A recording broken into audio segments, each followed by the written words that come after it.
Today on Monkey Life, elderly marmoset Jenny gets a visit from the vet in preparation for the arrival of a potential new life partner. But there's a lot of work to do. We have got loose molars back here, so they're moving around. Orangutan youngster Hujan begins to adjust to life in the nursery with the help of a new foster mum. We decided to try and cheer him up. We'd let Oshin in. I think he just wanted some comfort from another orangutan. And frozen treats for the guenons. But how do you free up the fruit?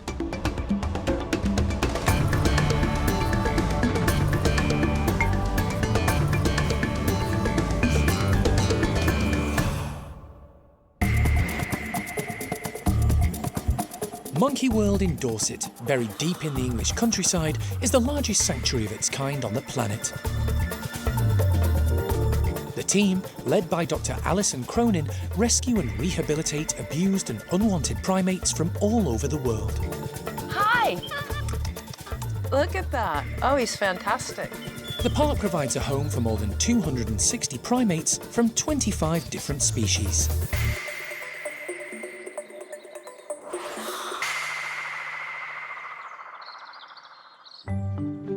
It's going to be a busy 24 hours for the small monkey team. They're making plans to pair up 13-year-old marmoset Jenny, who recently lost her long-term mate, Albert. She's in desperate need of companionship, and it looks like a solution has been found. Alison has a long waiting list of marmoset owners needing to rehome their pets. And among them is a male called Clyde. He's of similar age to Jenny, and Alison's arranged to collect him tomorrow. He's another old person. He's also supposed to be about 13 years old. He's a scruffy-looking pet trade boy. We've seen video clips of him. He looks quite sort of ricketed, which is standard for the UK pets. And yeah, he's hopefully going to be a good partner for Jenny because they're of a similar age and they can live out the rest of their twilight years together. The team hope the pair will get on. But before any introduction can take place, Jenny needs a visit from the vet. She's got a bony growth that she's had before in her mouth. Not long after she first arrived from the pet trade, we had her down and we actually had to cut it out because it was causing a lot of discomfort in the mouth. But over the years, it's actually regrown again. So we're going to have her down. We're going to hopefully remove that big bony lump from her to upper jaw. But she's also got a selection of interesting looking teeth that we've noticed when we feed her and things. So she may find that she also has a couple of teeth to come out as well. Local vet David Holler has arrived to perform the procedures. Jenny has already been given anaesthetic gas in a specially designed box for smaller primates. David gives the marmoset a general once-over and then examines her mouth. Just still assessing what's going on, where and why. He immediately identifies a number of issues. We have got loose molars back here. See, they're moving around. And that's a very firm, sort of bony swelling there.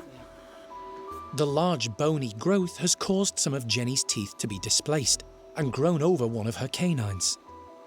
May mean that we've got something, sadly, a little more serious, like a bone tumour that's gone along that jaw. Well, I think, we've got to take out anything that's loose, cut over that, take away as much of the bony lump as we can. Probably, potentially, even we'll find that the canine is loose in there. It's going to be major work for such a little old lady. David uses a specialist drill to remove some of the bony growth.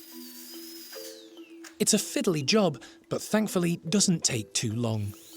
However, when it's done, there's more bad news. There's nothing supporting that tooth now, this side. This sticking forward here. I don't think there's any point leaving it. The canine will have to come out, along with any loose molars. Most of them are so loose or rotten, they come out easily. David then stitches up the gum to aid healing and reduce the chance of infection. We had to take out the affected canine tooth, and several of the teeth behind have been displaced and pushed out of place by the bony swelling. So, as well as taking the bony swelling away, we had to take all of the teeth out in the right upper side of her jaw to hopefully make her a lot more comfortable, a lot happier for moving forward. So. There's one more procedure to do. With the imminent arrival of Clyde, David inserts a contraceptive implant. The team don't want to perform a vasectomy on the male straight away, as they're not sure of his condition. Next few days there will be some painkillers and some antibiotics to make sure we don't get any infection in there. But it's amazing how quickly males heal up. They heal generally very, very quick. And she should be more comfortable almost immediately because she hasn't got sore teeth moving around in her jaw every time she tries to eat. So hopefully we're on for better, more comfortable life moving forward. Jenny is returned to the box to recover. All being well, in the coming days, she'll have some company and a new life companion.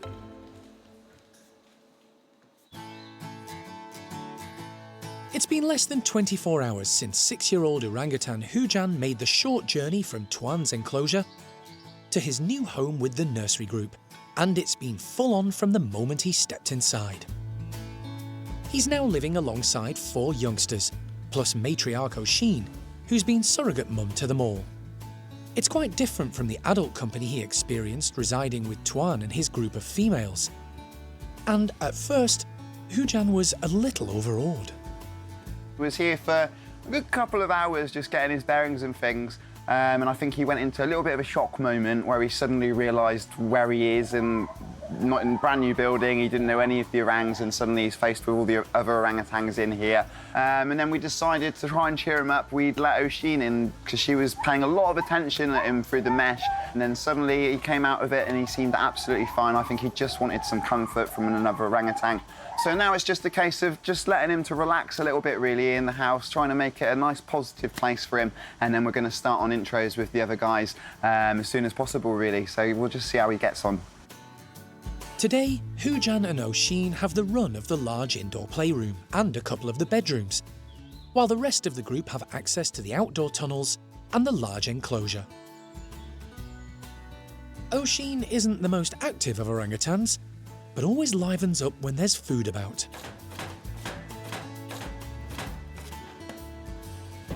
And James is about to give the matriarch and her new charge their morning meal. Feeding time at the nursery is very different to Hujan's experience with Tuan's group, and he's having to adjust. This is a completely new building for Hujan, very different to the last building that he lived in. One of the big changes is that there's an upstairs to here, so when we go up on the roof, he's not used to us being above him, so that's making him be a little bit wary during food times, but obviously we're usually up there feeding them, so then it ends up with a positive thing afterwards with the food coming down to him. So there's lots and lots of new things for him to get used to, but let's see how he copes. I think he's a very well-rounded individual, so I think he's going to do well. So well, in fact, James thinks the youngster is ready to take the next step in his journey. He prepares to give them access to some of the tunnel system.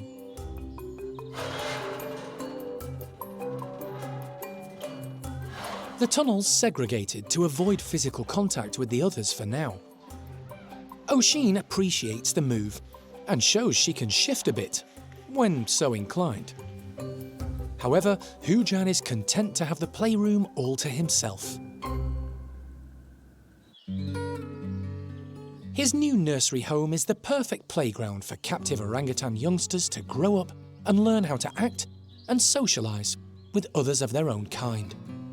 Monkey World has been the European creche for orphaned orangutans for more than a decade, and over this period, the staff have helped many infants develop in confidence, supported by a number of foster mums. But there comes a day when the youngsters outgrow the nursery, and it's time to move on. The main reason behind this nursery really is to try and get these orangutans to grow up in a normal way, to act like orangutans, and so that they can then learn as much as they can before they reach that sort of age of sexual maturity. And then when they do go off to other places, it will make it much, much better when they meet all these new orangutans that they'll be around in perhaps another place, and hopefully they'll get on with them and know what to do, know how to behave and all of that sort of stuff. And if they don't learn that, things can go wrong quite badly. One of the park's most recent graduates is adult male Sylvester.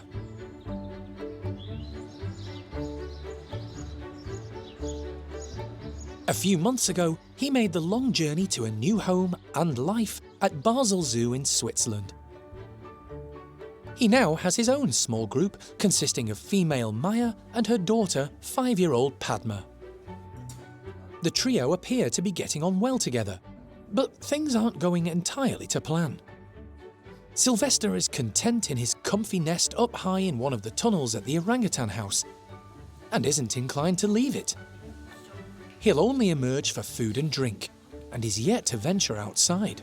In the beginning he was very active, very okay, and then after a few weeks he decided that he needs a bit more time and he settled down in his nest and he's active, but he's not running around, and at the moment we're trying to convince him to go outside to enjoy the beautiful outside exhibits we have, but so far we didn't succeed. But we're still working on it and we're giving him time so he can do it on his own pace.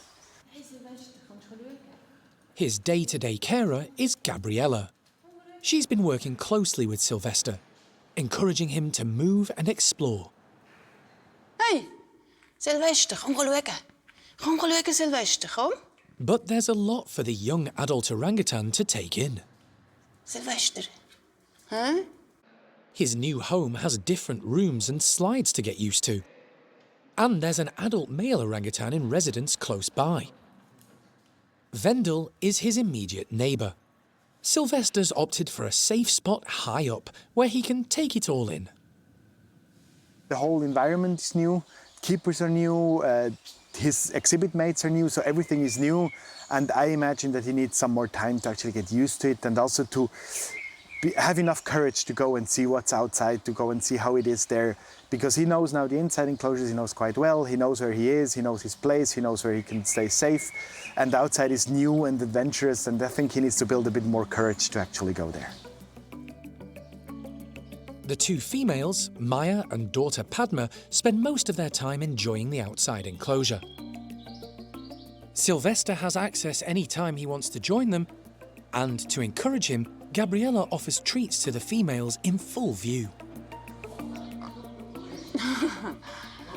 Ja, nicht schauen, hä? Wo hast du Padma? When the trio are together inside, they get on well. When I sit a long time alone inside and Maya and Padma come in for food, then you see that it's for him is, oh, she come back, oh yeah, oh, it's okay, yeah. You see it. The contact is very good and the contact is very friendly.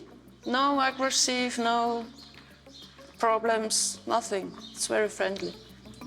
A cold Swiss winter, which extended longer than usual into spring, didn't help matters. If he would have come here in summer and would immediately have had access to outside, it would have been easier. So he got comfortable inside, and now he needs to relearn that there is more to the exhibit. And I hope that he will enjoy his new outside exhibit and profit from these new possibilities to have different experiences in his life. The staff at Basel Zoo will give Sylvester all the time he needs to adapt to his new life.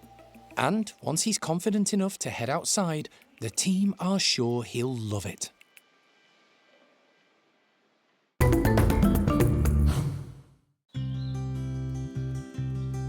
It's a baking hot day at the park, and Hananya's troop of 18 are feeling the heat. It's so warm the chimps have taken to relaxing in the shade, or sheltering under a sheet in order to get some respite from the sun. Even usually energetic Thelma's not up for running around today. But the weather isn't the only reason the group are a little subdued. A summer cold is doing the rounds, and some of the chimps are feeling out of sorts. Primate care staff member Wendy is mixing up a concoction to help. She's making a delicious cold remedy with ginger, lots of lemons and honey. It makes for a vitamin-packed soothing drink. I walked in this morning, and at least half of Hananya's group are snotty and coughing and revolting, so we need to do a couple of things. Make them feel better.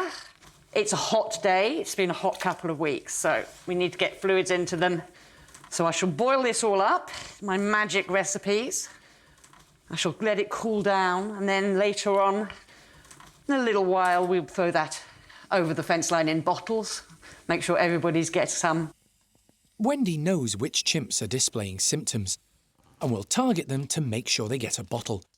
But she's making enough for everyone, in the hope it'll help those not infected stay healthy. It's really, really good stuff, honey, for colds and symptoms like that.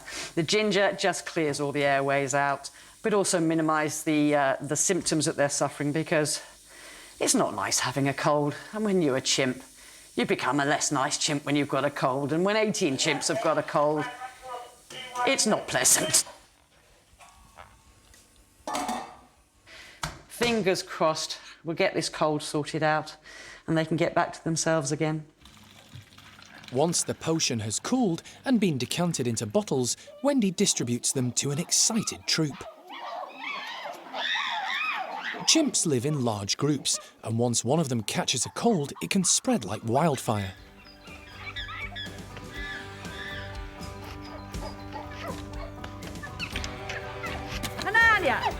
Hopefully, this tasty medicinal treat will do the trick.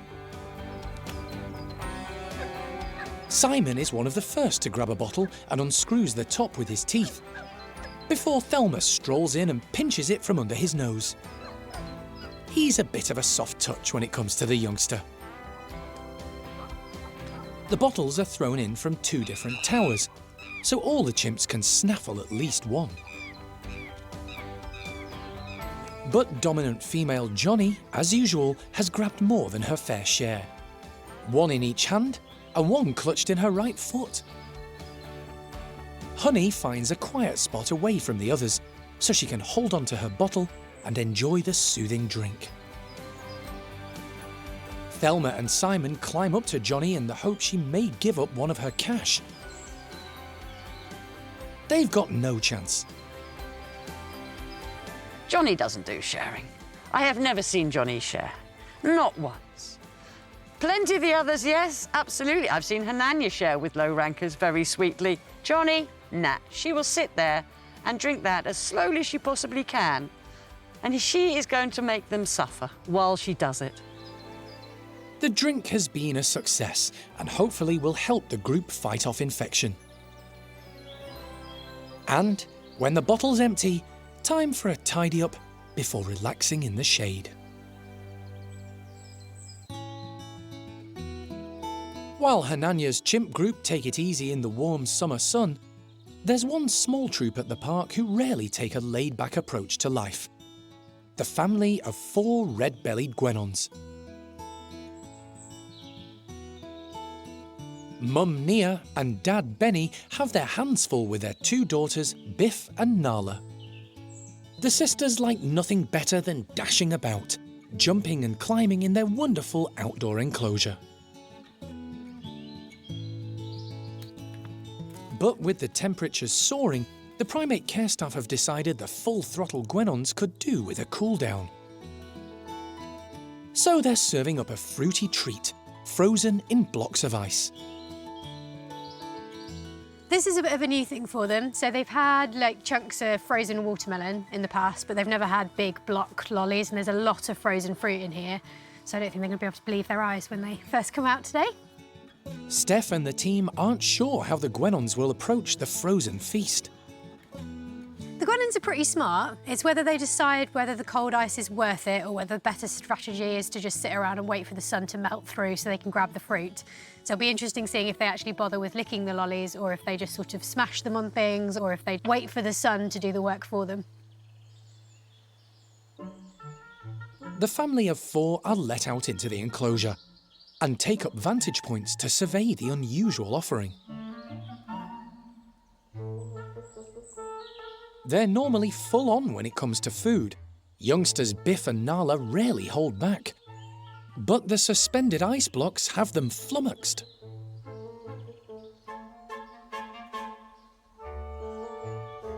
They're not sure what to make of it all, or where to begin. It's a bit of a free-for-all when the guenons come out. Generally, the kids are not shy, and they're not opposed to pushing Dad out of the way when it comes to treats and stuff. Benny has a very good feeding strategy. Everything just gets shoved straight into his cheek pouches, but he can't do that with a big block frozen lolly. He's actually going to have to spend some time working on it first. But the kids are usually head first into anything new, so I expect they'll be the first ones. And they are. Dad Benny watches on as Biff manages to prise a piece of fruit from one of the ice blocks. So that's how it's done. It doesn't take long for the rest of the family to get stuck in. Benny grabs hold and uses his teeth to free a piece of watermelon from the ice block. But he's no intention of sharing it with daughter Nala. She'll have to do the work if she wants the reward. The ice lollies are suspended all around the enclosure to give the guenons a good workout, testing their agility and brains as they come up with tactics to retrieve the frozen fruit. Clever Benny discovers he has the strength to haul up a big chunk of ice hand over hand. His daughter Nala tries the same technique, but her first attempt ends in failure. Second time lucky? This time, she uses her teeth too. She can't quite manage it and is left with only a fragment of frozen fruit. As the day warms up, the ice starts to melt, revealing more and more of the tasty morsels. The guenons don't have a great deal of fruit in their diet, so when they do, it's a real treat. Biff has managed to break off a big chunk of fruit smoothie. She heads to a platform with her sister Nala in close pursuit. Nala attempts to muscle in on the prize, but Biff's not for sharing. The ice enrichment has proved a hit with the whole family. In fact, it's been finger-licking good. And when they've had their fill, it's time for a brush-up and a spot of grooming.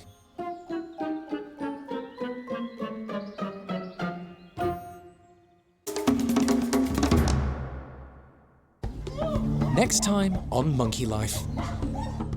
Alison meets Clyde, a pet trade marmoset who refuses to transfer from his owner's travel cage to the safety of the park's travel box.